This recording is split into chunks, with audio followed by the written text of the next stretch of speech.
Today, we pay tribute to the man on the Retro Zoo Super Show. Live from Kakariko Village.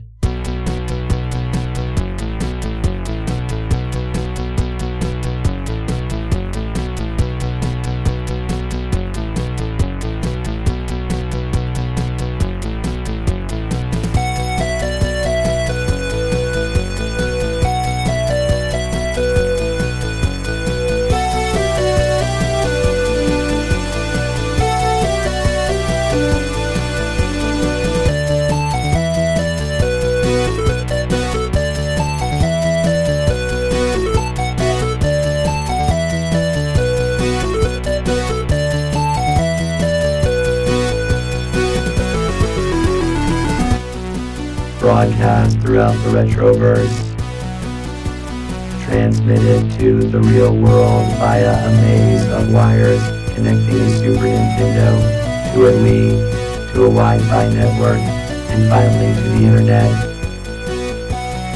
The Techno Funk Boy presents the Retro Zoo Super Show.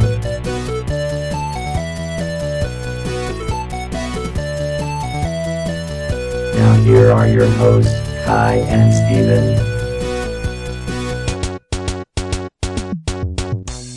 Well, greetings, everyone, one and all. This is the Retro Zoo Super Show, and we appreciate you being here. I am flying solo today. Steven ended up being a little bit late.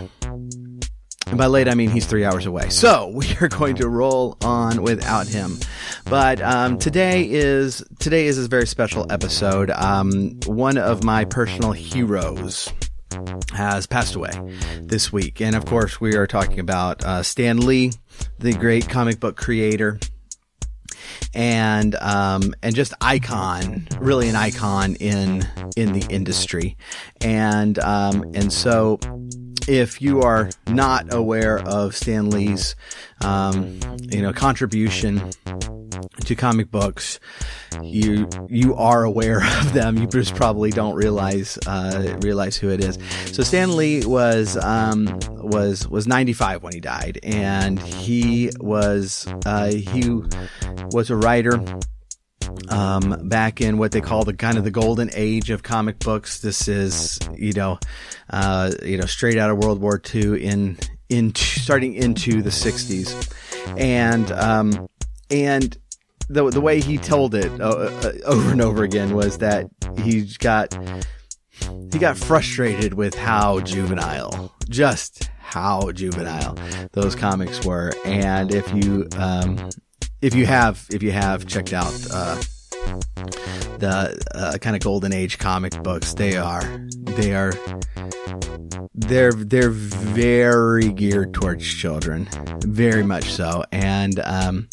And so he was very frustrated with his job, wanted to quit, wanted to do something else, wanted to really write, is how he would normally put it. And his wife said, well, look, if you're going to quit anyways, why don't you write a comic book the way you would want to write it? And if they fire you, so what? You're going to quit anyways. And so what resulted from that was Fantastic Four #1. And there's all kinds of disputes in the time period on who did what and who launched what, but it's safe to say that Stan Lee's influence in moving the comic books into the Silver Age really it's hard to overstate it.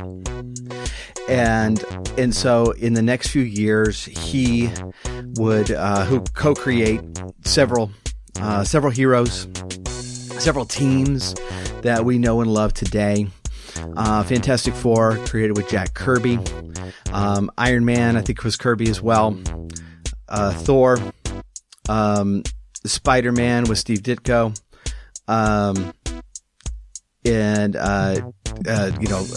Doc Strange was mostly Ditko's work. The Avengers themselves, the X-Men, just all of these, basically the Marvel heroes that we're seeing in the theater.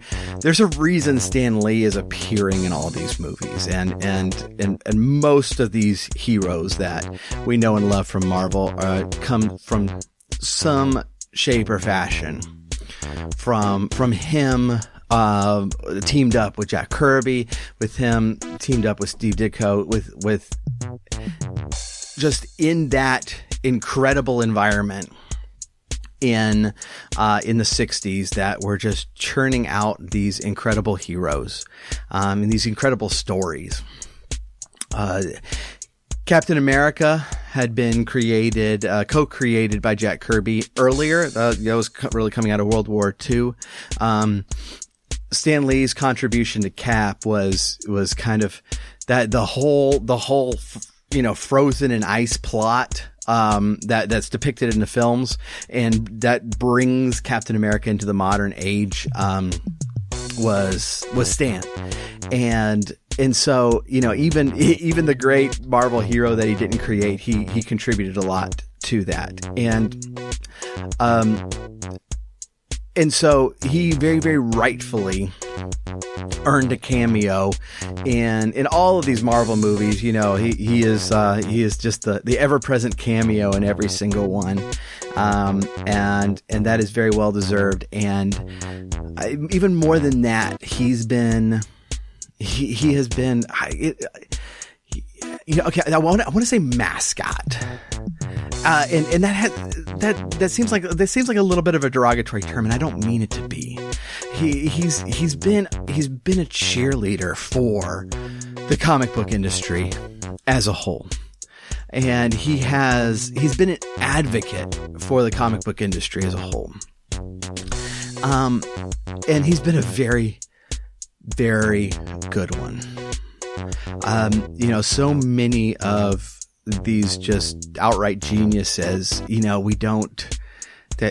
so many of them kind of shelter themselves away and don't really have a public presence, but Stan Lee was until only the last few years, well into his 90s, was at the conventions, taking pictures, answering questions, and just had this kind of winning charm and personality that really touched the people he met. And I'm very sorry to say that I never did get to meet him. He's been a hero of mine for a very long time, and I wish I had, but so many of these greats, it feels like we're losing, and that's very rightfully so. It's like I have friends who talk about all the rock stars that are dying. As well, rock and roll started in the 50s and 60s. All of the people who were 25 then are in their 70s and 80s now. It's not, this isn't hard math. And it's the same thing. It's the same thing with comic books. So, the first big pushes of comic book creation in that golden age was starting, way back in the 40s and the 50s, and then really hitting its stride in the Silver Age, and growing up a little bit in the 60s and into the 70s. And so, it's that time. It's that we're at that period now where, we've had the pleasure of seeing a whole genre, first of all, born, and it come into its own, and then excel and grow beyond anybody's wildest imagination. Just in a single lifetime. And as people who, were born close enough to the founding of this this entire genre, this entire industry, to be able to meet some of the greats in that genre. We're also going to see them depart from us. And I'm not one that normally gets into like, celebrity deaths and stuff, but I think that Stan Lee made a big enough impact on all of what I call like nerd culture, right? That I think we'd be remiss to not note his passing. So one thing that's interested me for a while is this idea that, in the last couple of generations, that same sort of nerd culture has gone from being, a reason to mock someone to mainstream. And like, and I think I noticed this most of all when Spider-Man Homecoming came out, and the character of Flash, which was a really fascinating character. I have a particular soft spot in my heart for Spider-Man comics, especially really early Spider-Man comics. So, we'll have to touch on how great those were in a minute, but. Flash was originally like this jock who just didn't have time for dorks. Okay. And so he'd go after Peter because Peter was a dork. And I noted when I saw Homecoming that, Flash is now a dork, it is like, and their rivalry is not jock versus nerd anymore. Their rivalry now is jealousy over like the same areas of life. They're both in the same science magnet program, and it's a jealousy there. That's a remarkable change. That's a remarkable change in our culture. And I do think that it comes back to really a handful of the great visionaries who were able to translate, what we as nerds were seeing in our heads into something visual, so that it could be understood by somebody who wasn't tied in. And when I'm talking about these visionaries, it's like what I mean is like Gary Gygax, who like systematized these war games that we were constantly playing in our heads when we're reading Conan or any of the pulps, systematized that and let us sit down and play it. The visionaries of the comic book world who were able to take these characters, the stuff that we talked about, and stuff that is as old as time. I mean, like when we going back to like Hercules, not Hercules the comic book character, but Hercules in mythology, we were talking about, a warrior with superpowers, right? And that's what all of that is. And the nerds have just kind of kept playing these stories in our heads, and those visionaries were able to bring it to the page. People like Jack Kirby, the grandmaster of them all. I mean, the final shot in the war between the nerds and the jocks was May of 1977 when Star Wars came out, because there'd been science fiction films before, but not like that. No one had seen anything like that. And like all the normal people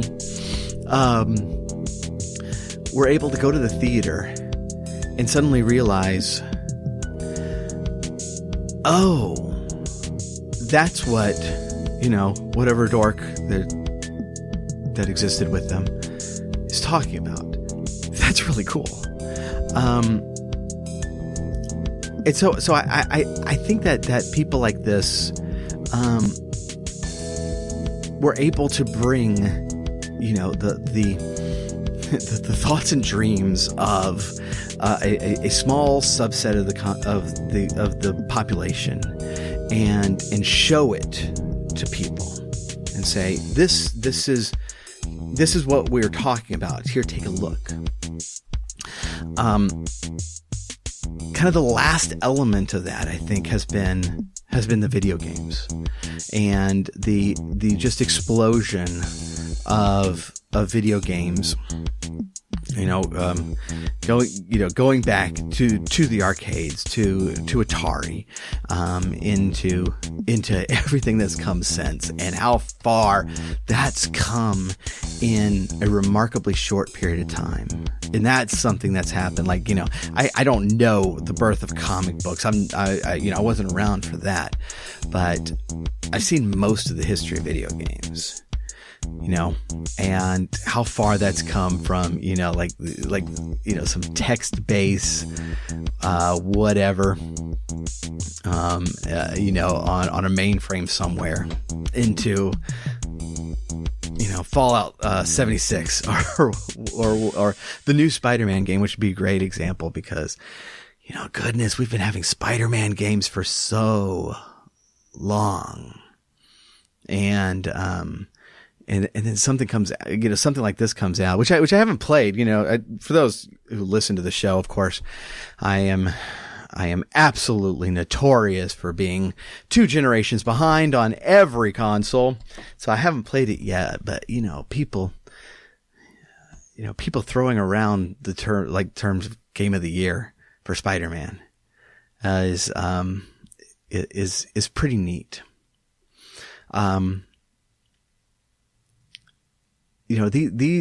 These are the people, and these are the things that have brought, stuff that was even into the 70s, even into the 80s, were still kind of considered a little bit fringe to, Infinity War. Right? I mean, one of the biggest movies in the history of the world. One of the biggest movies in the history of the world, based on comic books, that in my lifetime were considered childish and were considered, not worthy of our attention. And so that, that sort of change is what we owe to people like Stanley. And I think that change has been for the better. I think he deserves our respect and our thanks for that. I also think it's really, really cool that he was able to live to see this Spider-Man game, and we're getting into it's like, we were never able to pull together a Spider-Man movie for most of my life, I think. And now we're on our 3rd set of Spider-Man movies, and not all of them have been good, but being able to see Spider-Man, fight alongside of the Avengers is very neat and not something that I don't think really many of us expected to see happen in our lifetimes, and I think that is that's really neat and very much worth kind of worth thinking about.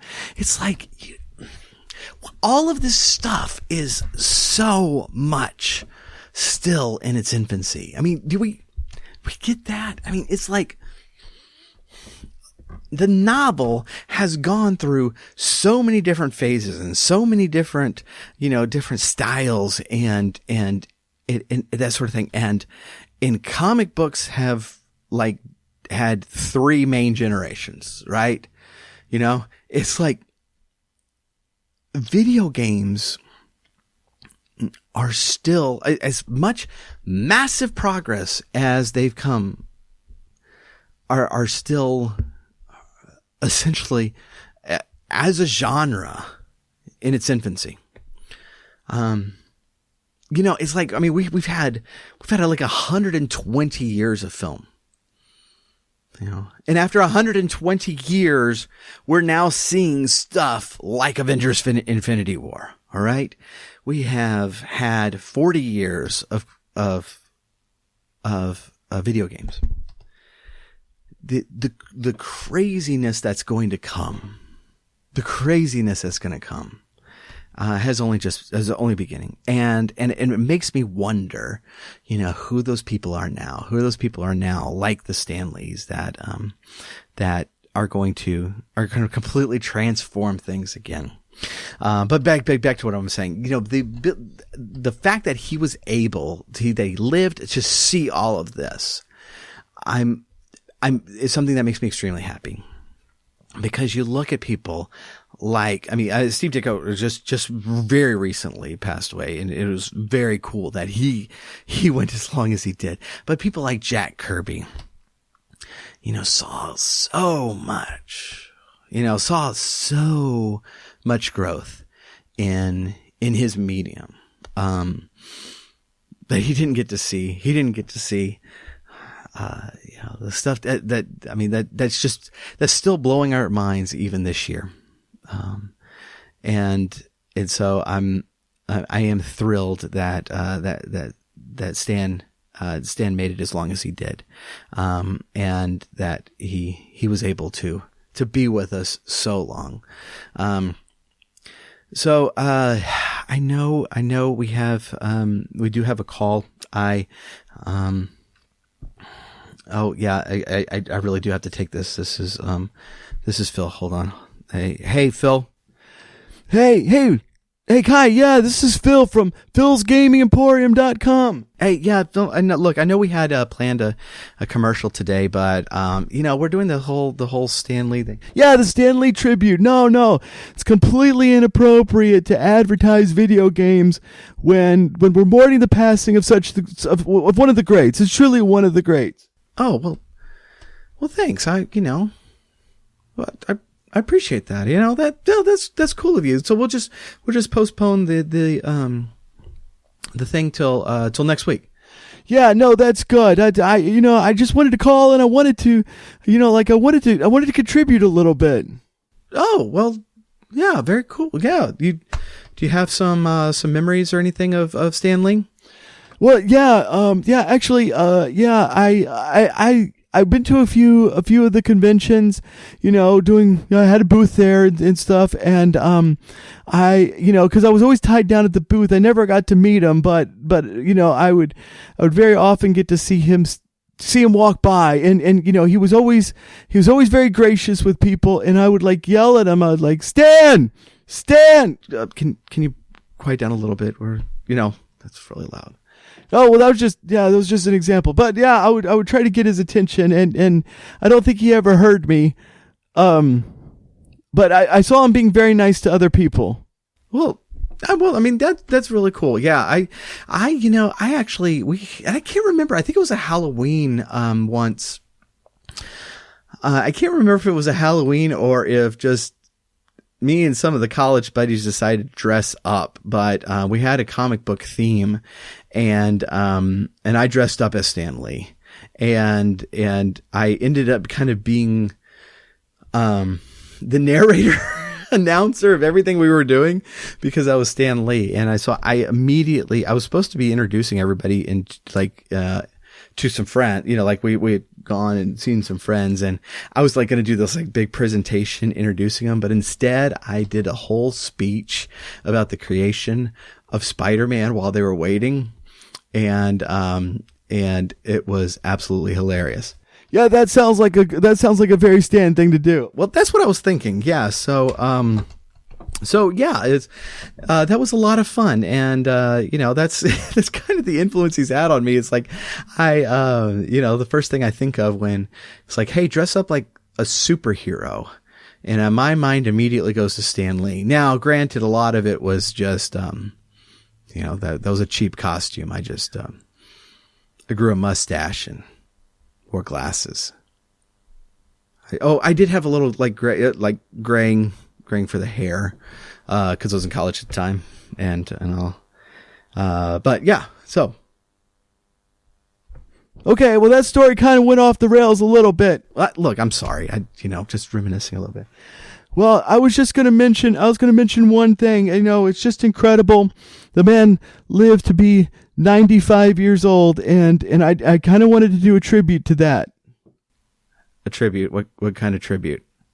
Well, no, I was just thinking that, there's so many like Marvel games, and there've been so many great titles over the years that I would, because Stan Lee was 95, I would offer up all these games from the website, philsgamingemporium.com. Phil, no, please stop doing that. No, philsgamingemporium.com. It's going to be 95% on.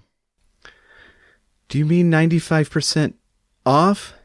No, that's ridiculous. I won't make any profit at all. No, it's like 5% off, 95% on.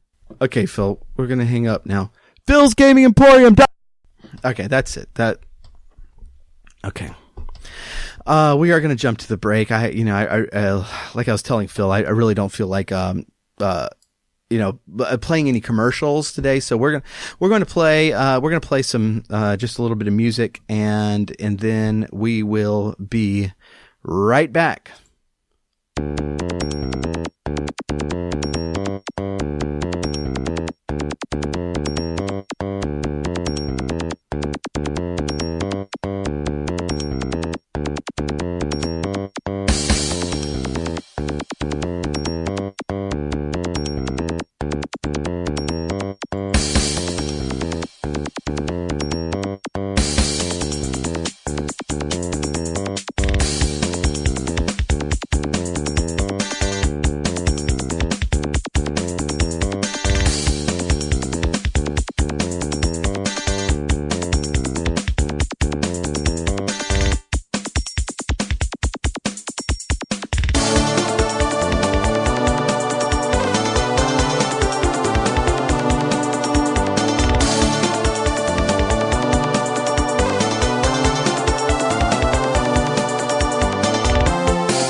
And we are back.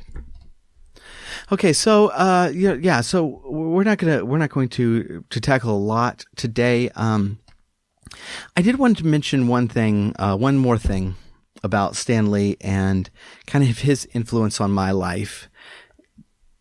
And that's his enthusiasm. You know, it's like when we were preparing to start this show, I listened to a lot of podcasts and just kind of took mental notes on them and tried to figure out where we were going to fit in all of this thing. And it was quite often that I was coming across shows that I think felt the need to put down games, at least in some way, shape, or form.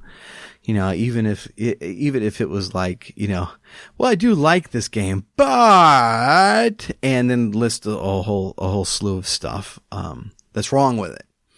And a lot of times I agreed. With them, but I did not have the desire to do that. I was listening to one back then. And it's certainly not all of the podcasts, you know, and I'm not going to name names because, you know, what's the point? But one was talking about, Final Fantasy IV and, you know, it's kind of that same thing. It's like, well, I really enjoyed this game, but the story's terrible and the battles are terrible and, you know, everything's so cliche and on and on and on and on. And I don't disagree with that, you know? It's like, I mean, Final Fantasy IV is like possibly my favorite game ever. And I don't disagree that it's cliche. It's cliche, but who cares? That was my first reaction is who cares if it's fun, who cares? And I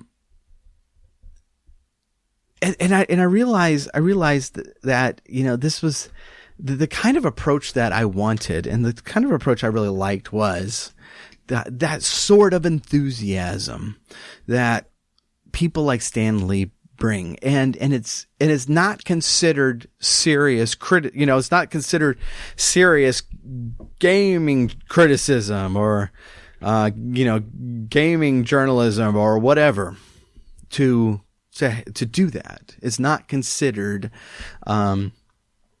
it's like if you want to be considered thoughtful and serious, then you have to complain a lot about old games and, you know, constantly be qualifying what you say with, for the time and, well, it's still very stereotypical in this way. And I just, I don't see the point. If I'm going to sit here and I'm going to talk about retro games every week, it better be because I like it. It better be because I like them. Because otherwise it's going to get really, really old, really, really fast. And that's, and obviously this is something I do like, and this is something I do enjoy playing. And yeah, Final Fantasy IV is full of cliches, and I don't really care. It's fun. And so there's been a lot of times like I'd close an episode and just kind of fall into that thing that,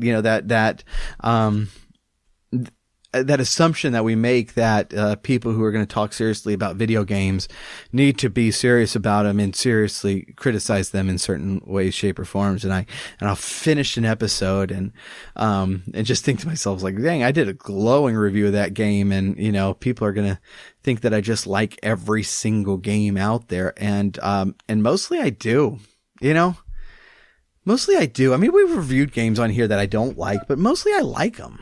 Mostly I have a lot of fun with them.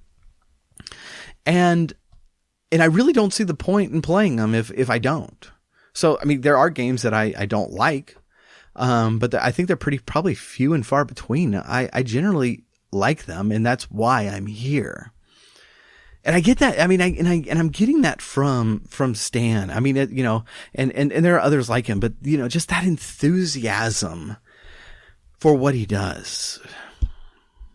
You know, when he talked about the comics and he talked about the movies, he made you feel like they were very important.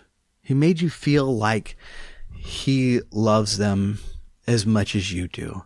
And that's okay. And that's probably a good thing that you do because they're worthwhile, you know? And when he talked to the fans, he made the fans feel worthwhile, you know?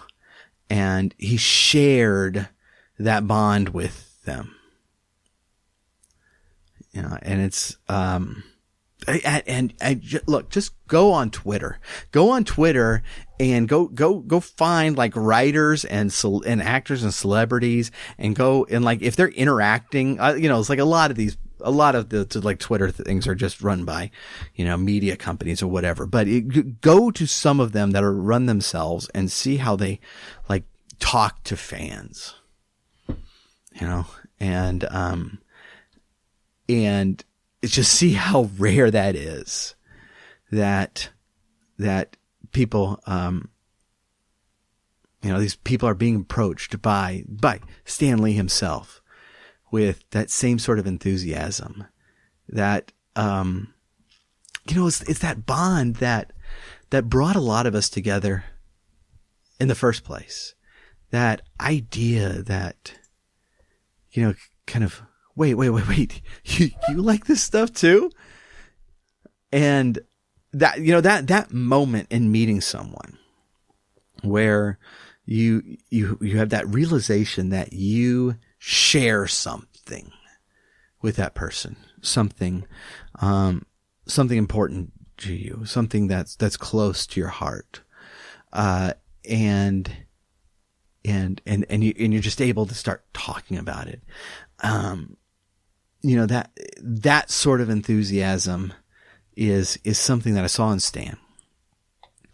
And I see in some of, you know, a lot of the creators that I like the best, you know, that it's, you know, a lot of times, yes, this is a job. This is something that we are doing that, you know, puts bread on the table, puts money in the bank, but it's also something we do because we really, really love it. And so that's kind of what made me decide that this podcast, that gaming music, that, I mean, all the stuff that we're doing, all the stuff that we're involved in, that we're digging into, the composing, the writing, the, you know, videos, Twitch, the podcast, that these are things that we love and things that we want to share and things that we want to share with you. That's the kind of enthusiasm that got me reading Stan Lee's stuff forever. You know, and a lot of that stuff is at the very beginning of the Silver Age. And, you know, it's not that Stan Lee took the genre from small kids to middle-aged adults overnight. He took it from small kids to, also young teenagers. And then it grew from there, you know? And so there's a lot of stuff in his comics, early on that are very, very, that still have that kind of childish ring to them and still some of the trappings of the Golden Age that were not my favorite. I'm not a huge fan of the Golden Age. I mean, the innovations there were incredible. Some of the art in there was incredible. The story's just not getting me.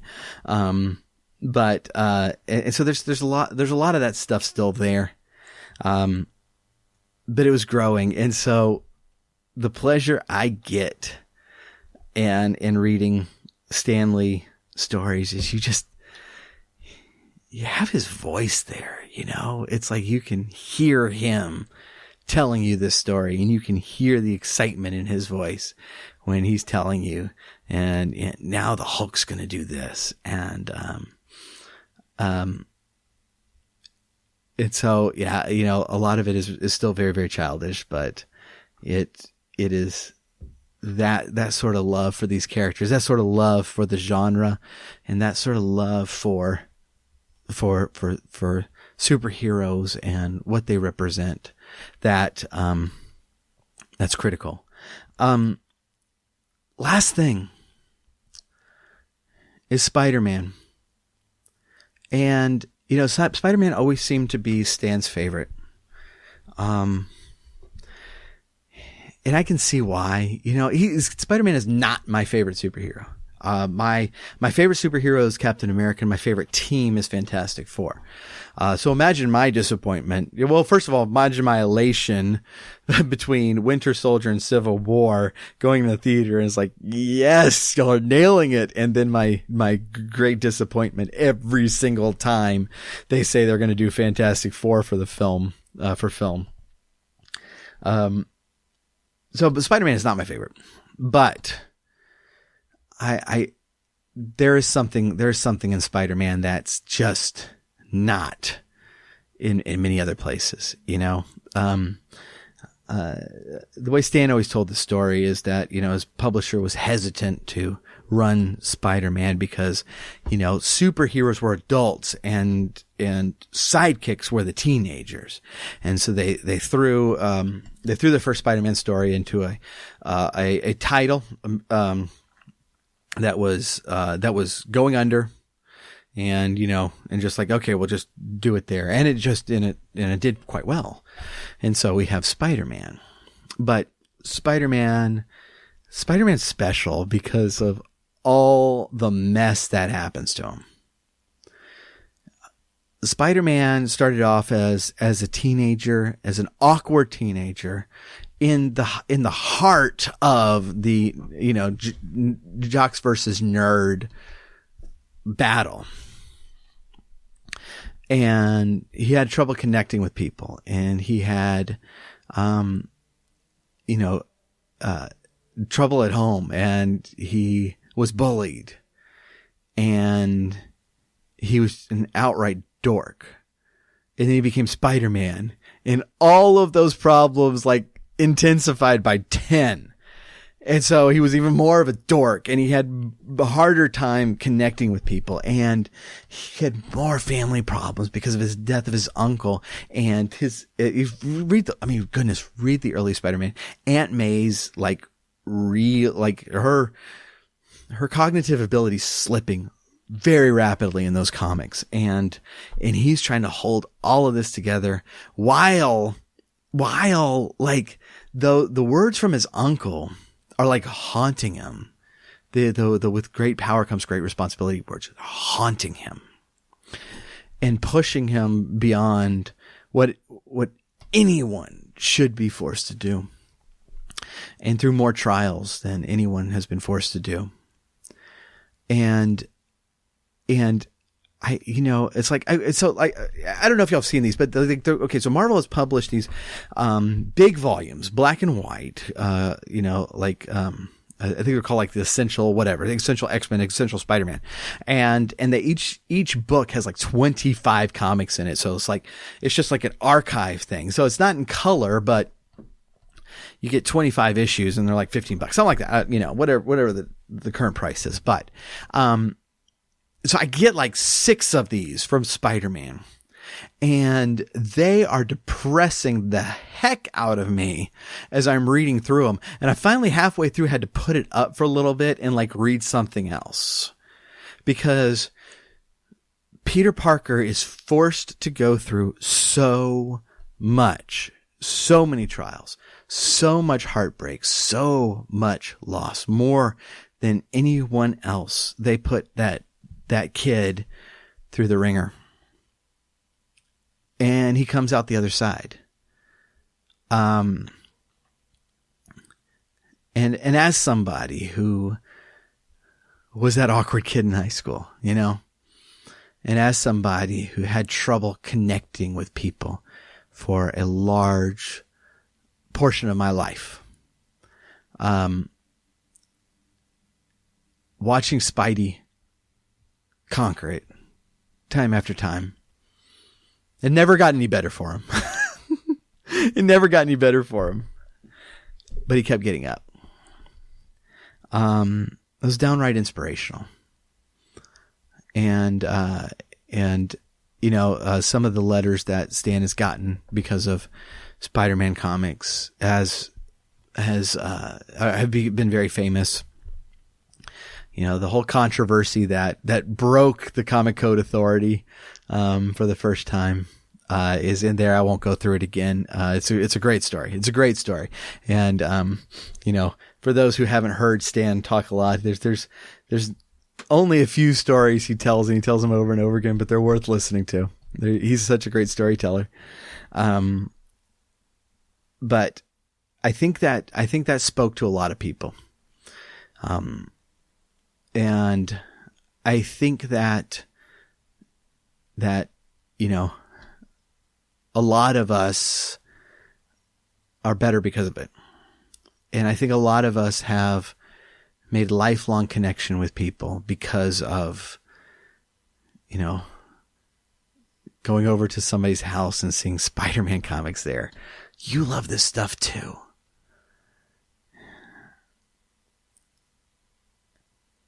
At the end of the day, Stan did a lot for us. And I think that he with his incredible team at Marvel, helped change pop culture and help, you know, spark the imagination of now more than one generation, and caused us to think bigger, to kind of turn our eyes up to the stars and wonder, and to kind of think of those bigger issues of, you know, what is heroism? What are heroes? What, you know, what, going back to Spider-Man a little bit, I have some power. So what responsibilities does that give me? So, I do hope, I hope that y'all have gotten to, hear Stan tell stories sometimes. I hope that y'all have gotten to read some of his stuff. I hope that you'd look more into his life. He lived an incredible life. And I've been greatly affected by it. So, to make a long story shorter, thank you, Stan Lee.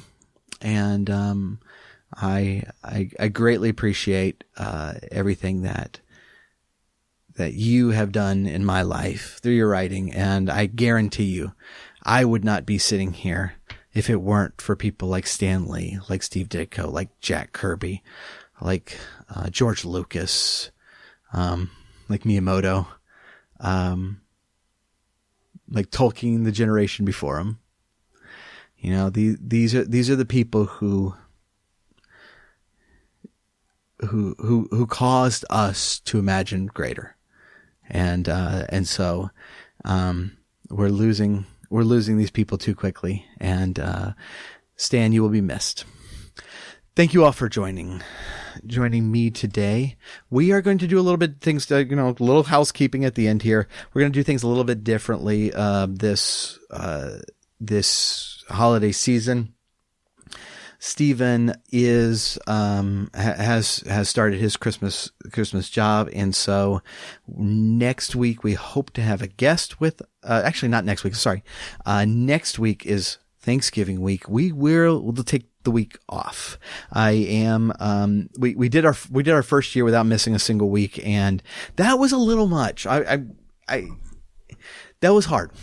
And so, we're not going to take, massive time off, anytime soon or anything like that. But here and there, we are going to take weeks off to, take a breather, and Thanksgiving is a good time for that. And so we will be off next week. The week after that, I hope to have a guest with me, and then we're going to have a special series over Christmas that is going to be a lot of fun, and you're not going to want to miss it. And so please do tune in to keep up to date on all of this, and also to check out live recordings of the show.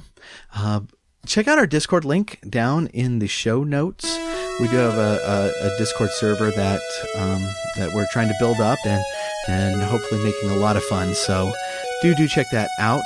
And otherwise, y'all have a wonderful Thanksgiving, and we will catch you another time.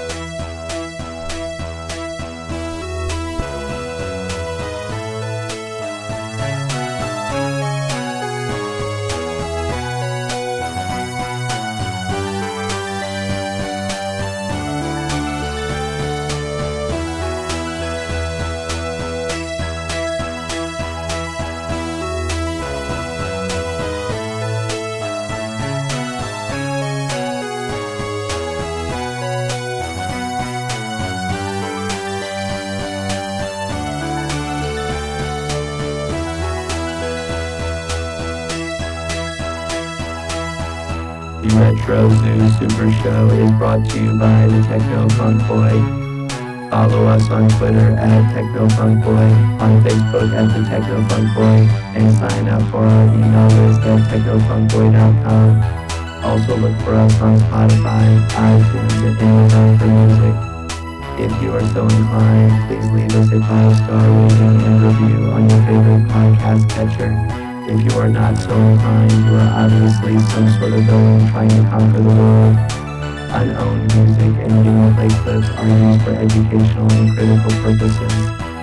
Thank you for listening, keep gaming, and once you have responsibilities that need to be done at this time, then you can game later.